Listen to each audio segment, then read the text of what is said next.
يعطيكم العافيه ورجعنا من جديد بشيء جديد، شيء حلو، شيء رائع، شيء جميل. بس قبل ما نبدا لا تنسونا من دعمكم، اشتراككم، تفعيل الجرس، يوصلكم كل شيء جديد، شيء حلو، شيء رائع. دائما نتعب معاكم عشان نوصل لنتيجه حلوه وبدنا تفاعلات حلوه. يعطيكم العافيه. اليوم راح نبدا شغلنا وحلانا بشيء جميل، بشيء حلو. هو عباره عن راس العبد. كانوا يسموه راس العبد، بس في بلدنا بسموه راس العبد، بس ما بعرف البلدان الثانيه شو بسموه. عاد احنا بنسميه راس العبد. هو عباره عن 3 بياض بيض، كاسه سكر بس ناقص كاسه الا ربع سكر ناقصه طبعا. اللي بدي اخليها حاليه، انا ما بحبها تكون كثير حاليه. الكاسه راح تطلع 3 بيضات كثير حاليه. رشه ملح وشويه خل، ملعقه صغيره خل. راح نحطهم كلهم بالطنجره. بسم الله. بهاي الطريقه مع السكر مع رشه الملح مع ملعقه صغيره خل.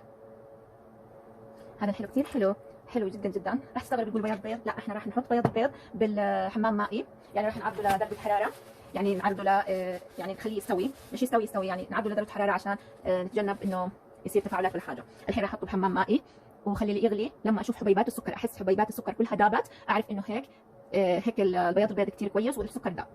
بس اهم حاجه في بياض البيض، انتبهوا ينزل معاه صفار. انتبهوا كمان الطنجره ما يكونش فيها مي، عشان لما نيجي نضرب بياض البيض يعطينا الرغوه اللي محتاجينها.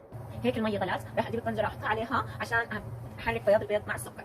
هيك انا حطيت بياض البيض على الميه، على بخار المي، راح اضلني احرك فيه. لما اشوف السكر داب تماما، راح اوقف هيك تحريك.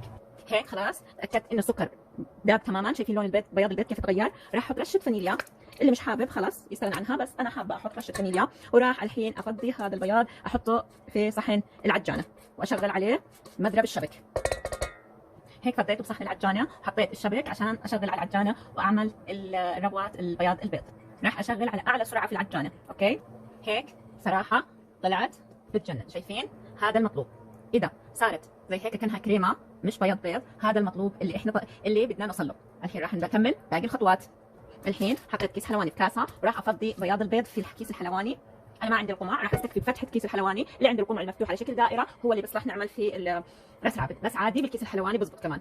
هيك بعد ما فضيتها الكيس الحلواني فعلا يا جماعه باينه كانها مارشميلو، كانها ما بعرف، مش عارفه كيف اوصف لكم اياها، بس كثير حلوه. الحين فرشت ورقه زبده.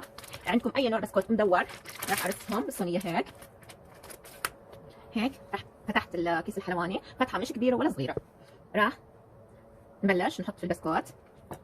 بسم الله. شايفين هاي الطريقه؟ جد يا جماعه البياض البيض طالع فعلا كانه مارشميلو. شايفين؟ راح اخلص باقي الكميه وارجع لكم، بس قبل ما اطلع اوريكم كيف فعلا بتجنن يا جماعه. راح الحين اكمل باقي الكميه وارجع لكم. هيك خلصت الكميه كلها، راح احطها بالفريزر بس اسيح الشوكولاته. الحين راح احط الشبك عشان ارص فيه حبات الحلا. والحين سيحت كمان شوكولاته بني او دارك المتوفر عندكم. انا سيحت بني وراح الحين ارص حبات الحلا. هيك رصيتهم على الشبك، بعدين راح احط عليهم الشوكولاته. هيك راح احط اهم حاجه ورقه زبده تحت، وبعدين راح امشي هاي الطريقه، احط على كل حبه شوكولاته هاي الطريقه. لما اغطيها اخلص باقي الكميه وارجع لكم. هيك غطيتها كلها بالشوكولاته وراح ادخلها بالثلاجه بس تبرد. اوريكم النتيجه. هيك جهز حلانا. فعلا يا جماعه بجنن. عادي لو غطينا البسكوت بالشوكولاته او ما غطيناه عادي ما بأثر شيء. بس صراحه يا جماعه كثير هذا الحلو راح يحبوه اولادكم ويعشقوه ويدمنوه. جربوه، بنصحكم انكم تجربوه. فعلا خطير. شايفين؟ لا تطلعوا مش فاضيه. شايفكم احلى؟ رح ندوق معاكم واحده. بسم الله. مارشميلو، ما تفرقوا بينه وبين المارشميلو. جد يا جماعه بجنن بجنن بجنن. ألد من المحلات على الاقل تضمنوا البيض. انتم حاطينه بيض مش حاطين اي اضافات. فعلا كثير رائع واحلى واجمل من المحلات. شايفين؟ انصحكم تجربوه. بعطونا رايكم في التعليقات ويعطيكم العافيه. ولا تنسون من دعمكم واشتراككم وتفعيل الجرس يوصلكم كل شيء جديد، شيء حلو.